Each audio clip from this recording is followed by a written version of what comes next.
बाबा केदार के सभी भक्तों को जय श्री केदार, हर हर महादेव। बाबा केदार के दर्शनों की चाह रखने वाले सभी श्रद्धालु काफ़ी दिनों से बहुत परेशान हैं, क्योंकि केदारनाथ की यात्रा 30 जुलाई से बंद पड़ी है।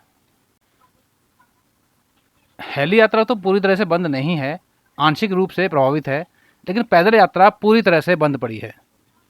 कारण आप बहुत से वीडियोस में देख चुके होंगे कि यहाँ पर बादल फटा था और उस कारण से बहुत सी जगहों पर मार्ग बुरी तरह से क्षतिग्रस्त हुए थे, जिनमें रिपेयर वर्क चल रहा था और यहाँ पर लगातार बारिशें भी हो रही हैं, जिससे निर्माण कार्य काफ़ी बाधित रहा है। कुछ रास्ते बने लेकिन फिर बारिश में दोबारा टूट भी गए। और इन सब परेशानियों के बीच अब एक बहुत ही अच्छी खबर निकल के आई है, जिसको सुन के आप सभी जो भी केदारनाथ में पैदल यात्रा करना चाहते हैं वह यह खबर सुन के काफ़ी खुश हो जाएंगे। केदारनाथ में जुलाई में जो बादल फटने की घटना हुई थी, उसकी वजह से केदारनाथ धाम में पैदल यात्रा लगभग 1 महीने से रुकी पड़ी है। बादल फटने की वजह से मार्ग बहुत ही ज़्यादा क्षतिग्रस्त हुए थे और इनके रिपेयर के लिए कर्नल अजय कोठियाल को यह काम सौंपा गया था।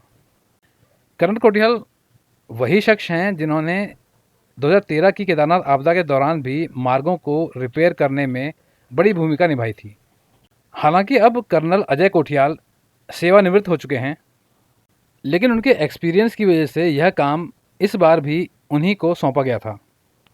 तो यहाँ पर मार्गों को अब इस स्तर तक रिपेयर किया जा चुका है कि यहाँ पर पैदल यात्री, घोड़े खच्चर भी जा सकें।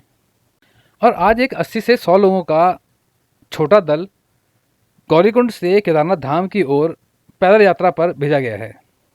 ऑफिशियली इस यात्रा की कोई घोषणा तो अभी नहीं की गई है, लेकिन स्थानीय अधिकारियों द्वारा एक छोटा जत्था ट्रायल के तौर पर भेजा गया है, क्योंकि 2-3 दिन पहले कर्नल अजय कोठियाल ने एक प्रेस कॉन्फ्रेंस की थी और जिसमें उन्होंने केदारनाथ धाम के पैदल यात्रा के शुरू होने की तारीख का एक अनुमान दिया था और उन्होंने कहा था कि 7 सितंबर से केदारनाथ में पैदल यात्रा को खोलने की कोशिश की जा रही है।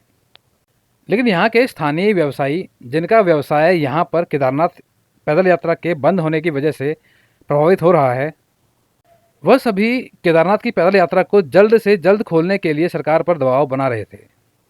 इसी वजह से मार्गों का रिपेयर वर्क भी काफ़ी तेज़ी से किया गया और आज एक जत्था भेजे जाने का मतलब यह है कि मार्ग इस स्तर तक रिपेयर हो चुके हैं कि उसमें पैदल यात्री चल सकें।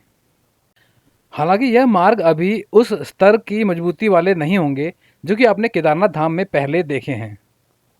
तो फिलहाल मेरा तो कहना यही है कि इस खबर को सुनने के बाद भी आप फिलहाल यहाँ पर यात्रा में ना आएँ और पैदल यात्रा खुलने की सरकारी घोषणा का इंतज़ार करें, जो कि संभवतः अगस्त में 2 या 3 तारीख से भी हो सकती है।